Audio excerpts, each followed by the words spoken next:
Waiter को coffee लाने का ऑर्डर देने के बाद अरुण ने सुजाता से अचानक पूछा, मेरे साथ 3-4 दिन के लिए शिमला घूमने चलोगी? तुम पहले कभी शिमला गए हो? नहीं, तो उस खूबसूरत जगह पहली बार अपनी पत्नी के साथ जाना।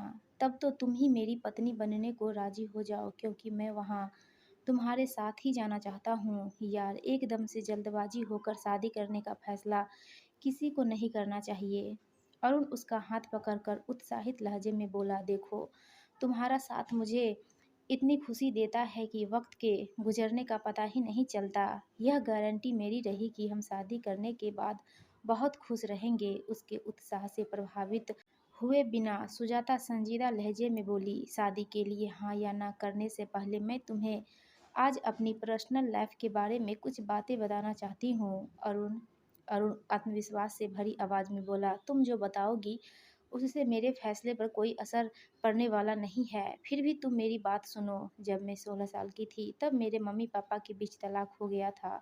दोनों के स्वभाव में ज़मीन आसमान का अंतर होने के कारण उनके बीच रात दिन झगड़े होते थे। तलाक के 2 साल बाद पापा ने दूसरी शादी कर ली, ढेर सारी दौलत कमाने की इच्छुक। मेरी माँ ने अपना बिजनेस खोल लिया। आज वे इतनी अमीर हो गई हैं कि समाज की परवाह किए बिना हर 3-4 साल बाद अपना प्रेमी बदल लेती है। हमारे जानकार लोग उन दोनों को इज्जत की नज़रों से नहीं देखते हैं। सुजाता उसकी प्रतिक्रिया जानने के लिए रुकी हुई है। यह देखकर अरुण ने गंभीर लहजे में जवाब दिया, मैं मानता हूँ कि हर इंसान को अपने हिसाब से अपनी ज़िंदगी के फैसले करने का अधिकार होना ही चाहिए। तलाक लेने के बजाय रात दिन लड़कर अपनी अपनी ज़िंदगी बर्बाद करने का भी तो उन दोनों के लिए कोई औचित्य नहीं था।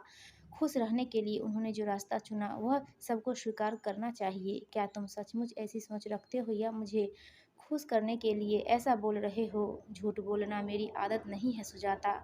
बहुत अच्छा, तो फिर शादी की बात आगे बढ़ाते हुए कॉफ़ी पीने के बाद मैं तुम्हें अपनी मम्मी से मिलाने ले चलती हूँ। मैं उन्हें इंटरव्यू देने के लिए बिल्कुल तैयार हूँ। अरुण बोला तो उसकी आंखों में उभरे खुशी के भाव पढ़कर सुजाता खुद को मुस्कुराने से नहीं रोक पाई। आधे घंटे बाद सुजाता अरुण को लेकर अपनी माँ नीतू के पास पहुँच गई। आकर्षक व्यक्तित्व वाली नीतू अरुण से गले लगकर मिली और पूछा, क्या तुम इस बात से हैरान नजर आ रहे हो कि हम माँ बेटी की शक्लें आपस में बहुत मिलती है?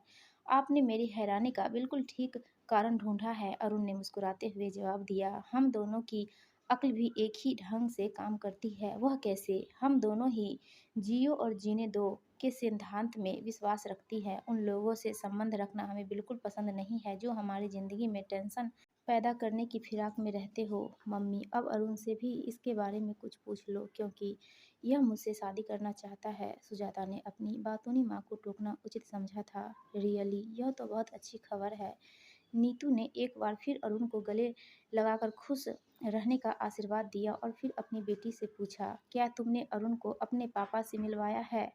नीतू मुड़कर फौरन अरुण को समझाने लगी, जब तुम इसके पापा से मिलो तो उनके बेढंगे सवालों का बुरा मत मानना। उन्हें करीबी लोगों की ज़िंदगी में अनावश्यक हस्तक्षेप करने की गंदी आदत है, क्योंकि वे समझते हैं कि उनसे ज़्यादा समझदार कोई और हो ही नहीं सकता। मम्मी, अरुण यहाँ आपकी शिकायतें सुनने नहीं आया है। आप उसके बारे में कोई सवाल क्यों नहीं पूछ रही है? सुजाता ने एक बार फिर अपनी माँ को विषय परिवर्तन करने की सलाह दी। Okay okay my dear Arun, मुझे तो तुमसे एक ही सवाल पूछना है, क्या तुम सुजाता के लिए अच्छे और विश्वसनीय जीवन साथी साबित होगे? मुझे पूरा विश्वास है कि शादी के बाद हम बहुत खुश होंगे।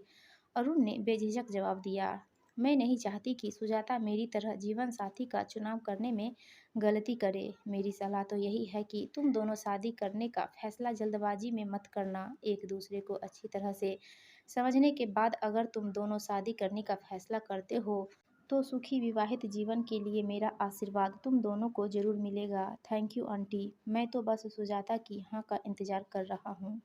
गुड, प्लीज़ डोंट माइंड, पर इस वक्त मैं ज़रा जल्दी में हूँ। तुम दोनों से फुर्सत से मिलने का कार्यक्रम मैं जल्दी बनाती हूँ। नीतू ने बारी बारी दोनों को प्यार से गले लगाया और फिर तेज चाल से चलती हुई ऑफिस के अंदरूनी हिस्से में चली गई। बाहर आकर अरुण नीतू से हुई मुलाकात के बारे में चर्चा करना चाहता था, पर सुजाता ने उसे रोकते हुए कहा, मैं लगे हाथ अपने पापा को भी तुम्हारे बारे में बताने जा रही हूँ। मेरे फ़ोन का स्पीकर ऑन है, हमारे बीच कैसे संबंध है यह समझने के लिए तुम हमारी बातें ध्यान से सुनना।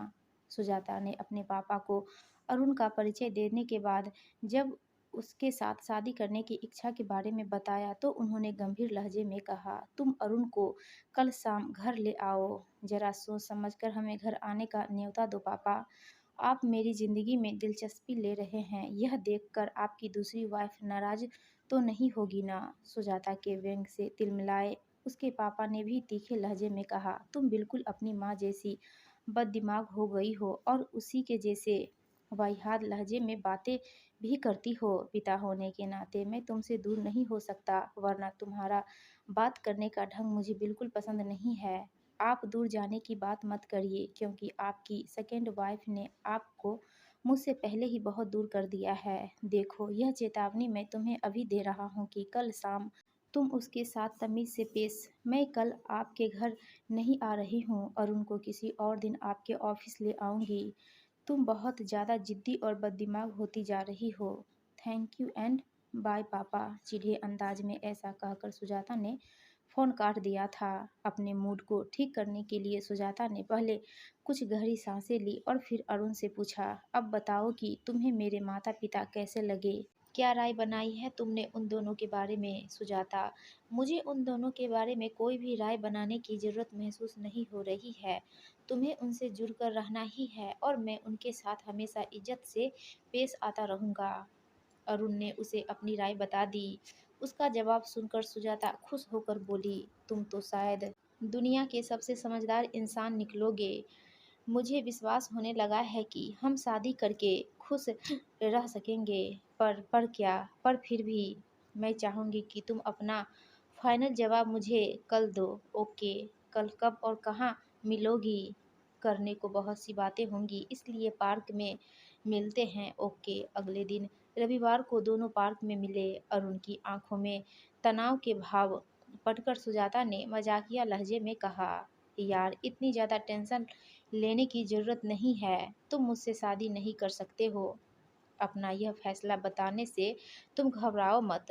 उसके मजाक को नज़रअंदाज करते हुए अरुण गंभीर लहजे में बोला, कल रात को किसी लड़की ने मुझे फ़ोन कर अनिल के बारे में बताया है। यह तो उसने अच्छा काम किया, नहीं तो आज मैं खुद ही तुम्हें उसके बारे में बताने वाली थी। सुजाता ने बिना विचलित हुए जवाब दिया, क्या तुम उसके बहुत ज़्यादा करीब थी? हाँ। तुम दोनों एक दूसरे से दूर क्यों हो गए? उसका दिल मुझसे भर गया। उसके जीवन में दूसरी लड़की आ गई थी। क्या तुम उसके साथ मनाली घूमने गई थी? हाँ। क्या तुम वहाँ उसके साथ एक ही कमरे में रुकी थी? उसकी आंखों में देखते हुए सुजाता ने दृढ़ लहजे में जवाब दिया, रुके तो हम अलग अलग कमरे में थे, पर मैंने 2 रातें उसके कमरे में ही गुजारी थी। उसका जवाब सुनकर अरुण को एकदम झटका लगा। अपने आंतरिक तनाव से परेशान हो वह दोनों हाथों से अपनी कनपटियाँ मसलने लगा। मैं तुमसे इस वक्त झूठ नहीं बोलूँगी अरुण, क्योंकि तुमसे अपने भावी जीवन साथी से अपने अतीत को छिपा कर रखना बहुत गलत होगा। मेरी समझ में नहीं आ रहा है कि मैं क्या कहूँ। मैं तुम्हें बहुत चाहता हूँ, तुमसे शादी करना चाहता हूँ, पर मैं अच्छी तरह से समझ सकती हूँ कि तुम्हारे मन में इस वक्त क्या चल रहा है अरुण। अच्छा यही रहेगा कि इस मामले में तुम पहले मेरी बात ध्यान से सुनो। मैं खुद नहीं चाहूँगी कि तुम जल्दबाजी में मुझसे शादी करने का फैसला करो। बहुत दुखी और परेशान नजर आ रहे अरुण ने अपना सारा ध्यान सुजाता पर केंद्रित कर दिया। सुजाता ने उसकी आंखों में देखते हुए गंभीर लहजे में बोलना शुरू किया, अनिल मुझसे बहुत प्रेम करने का दम भरता था और मैं उसके ऊपर आंख मूंद कर विश्वास करती थी। इसलिए जब उसने जोर डाला तो मैं न उसके साथ शिमला जाने से इनकार कर सकी और न ही कमरे में रात गुजारने से। मैंने फैसला कर रखा है कि उस धोखेबाज इंसान को न पहचान पाने की, अपनी गलती के लिए घुट घुट कर जीने की सज़ा खुद को बिल्कुल नहीं दूंगी। अब तुम ही बताओ कि मुझे क्या करना चाहिए? क्या मैं आजीवन अपराध बोध का शिकार बनकर जीऊँ? तुम्हारे प्रेम का जवाब प्रेम से न दूँ?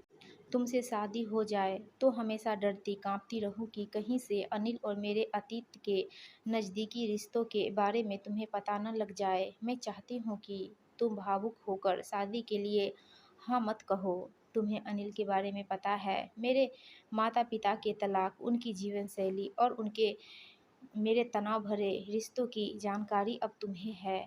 इस सब बातों को जानकर तुम्हारे मन में मेरी इज्जत कम हो गई हो या मेरी छवि बिगड़ गई हो, तो मेरे साथ साथ फेरे लेने का फैसला बदल दो। सुजाता की सारी बातें सुनकर अरुण जब खामोश बैठा रहा तो सुजाता उठकर खड़ी हो गई और बूझे स्वर में बोली, तुम अपना फाइनल फैसला मुझे बाद में फ़ोन करके बता देना, अभी मैं चलती हूँ। पार्क के गेट की तरफ बढ़ रही सुजाता को जब अरुण ने पीछे से आवाज़ देकर नहीं रोका तो उसके तन मन में अजीब सी उदासी और मायूसी भरती चली गई थी। आंखों से बह रही अविरल अश्रुधारा को रोकने की नाकामयाब कोशिश करते हुए जब वह ऑटो रिक्शा में बैठने जा रही थी, तभी अरुण ने पीछे से आकर उसका हाथ पकड़ लिया। उसकी फूली सांसें बता रही थी कि वह दौड़ते हुए वहां पहुंचा था। तुम्हें मैं इतनी आसानी से जिंदगी से दूर नहीं होने दूंगा, अरुण ने उसका हाथ थामकर भावुक लहजे में अपने दिल की बात कही। मेरे अतीत के कारण तुम हमारी शादी होने के बाद दुखी रहो, यह मेरे लिए असहनीय बात होगी।